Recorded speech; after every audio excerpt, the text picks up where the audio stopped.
পুরো রমজান মাসের জন্যই পেঁয়াজু মিক্স তৈরি করে নিলাম। তো কিভাবে পেঁয়াজু মিক্সটা তৈরি করলাম সেটাই আজকে আপনাদের সাথে শেয়ার করব। একটু লেট হয়ে গেছে, সরি।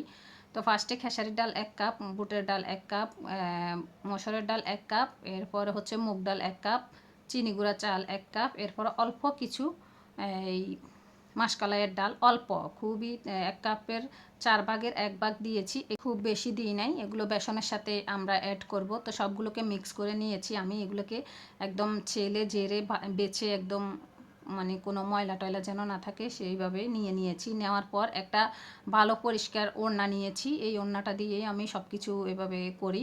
তো এটাকে ভিজিয়ে ধুয়ে নিয়েছি। ধুয়ে নেওয়ার পর সবগুলোকে একদম এভাবে একটা আরেকটা মানে ওড়নার আরেক সাইড দিয়ে এক পাশে রেখে আরেক পাশ দিয়ে এভাবে এগুলোকে ঘষে ঘষে ভালো করে পরিষ্কার করে নিচ্ছি। বা এভাবেও করা যায়, একজনে ধরলে এভাবে কিন্তু ঢলে ঢলে ময়লাগুলো এই ওড়নার মধ্যে লেগে যাবে। কয়েকবার করে এভাবে ওড়নাটাকে কয়েকবার করে ধুয়ে এরকম করে, বেশি যদি সময় না থাকে আর কি, আর যদি সময় থাকে আপনাদের হাতে তাহলে কিন্তু আপনারা এগুলোকে একদম ধুয়ে একদম ওয়াশ করে, আমি প্রতিবার কিন্তু ধুয়ে তারপর রোদ্রে শুকিয়ে এরপরে এইভাবে পেঁয়াজু মিক্স বেসন এগুলো তৈরি করে থাকি। এবার কিন্তু টাইম নাই, সেজন্য আমি কী করছি, এই ভেজা ওড়নাটা দিয়েই, ভেজা কাপড়টা দিয়েই এগুলোকে মুছে নিয়েছি। খুব ভালো করে 2-3 বার করে এগুলোকে সবগুলোকে মুছে নেব, তাহলে খুব আর ময়লা থাকবে না। দেখেন এমনিতেই পরিষ্কার দেখা যাচ্ছে। এভাবে করে সবগুলোকে আমরা এভাবে পরিষ্কার করে ডলে ডলে মানে ঘষে ঘষে পরিষ্কার করে নেব। এরপর একটা জালের মধ্যে নিয়ে নিচ্ছি এগুলোকে।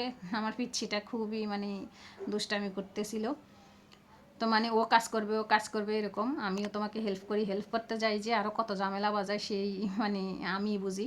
তো এগুলো সবগুলোকে এভাবে আমি পরিষ্কার করে নিয়েছি। কয়েকবার করে কিন্তু করবেন, একবার এরকম মানে ওনার মধ্যে একবার মুছলে কিন্তু হবে না, কয়েকবার করে মুছে নিয়ে একদিন রোদের মধ্যে শুকিয়ে নিয়েছি।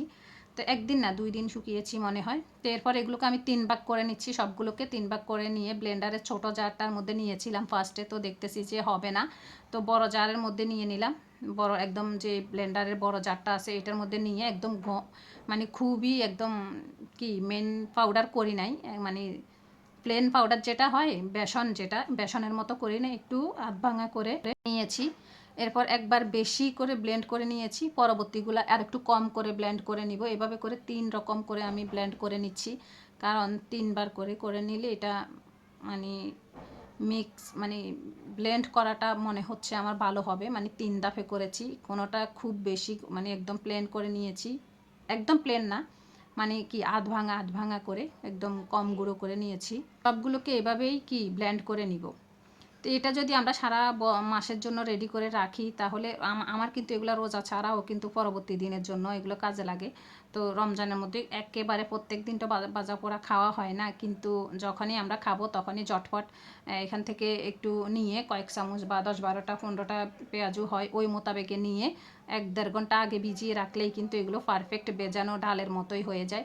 এই যে আমি এখন ভিজিয়ে রাখবো। আর আপনারা চাইলে পেঁয়াজু মিক্সের যে মিক্স যেটা মানে দিয়ে পেঁয়াজুটা বানাবো, ওই পেঁয়াজুটাও রেসিপিটাও চাইলে শেয়ার করতে পারি আপনারা যদি বলেন। তো এভাবে করে আমি ভিজিয়ে রাখতেছি 1-1.5 ঘন্টার জন্য। পরবর্তীতে এটা দিয়ে আমরা কি যে ডাল বাটা হয় পেঁয়াজুর জন্য, যে ডাল বাটাটা হয় ওই রকম হয়ে যাবে। তো ওইভাবে আমরা এগুলো দিয়ে পেঁয়াজুটা বানিয়ে নিব। তো এইভাবে আপনারাও করে রাখতে পারেন, পুরো বছর জুড়েও সংরক্ষণ করতে পারেন। ফুল রমজান তো টেনশন ফ্রি থাকবেনই। তো ভিডিওটি কেমন লাগলো অবশ্যই একটা কমেন্ট করে জানিয়ে দেবেন। সবাই ভালো থাকবেন।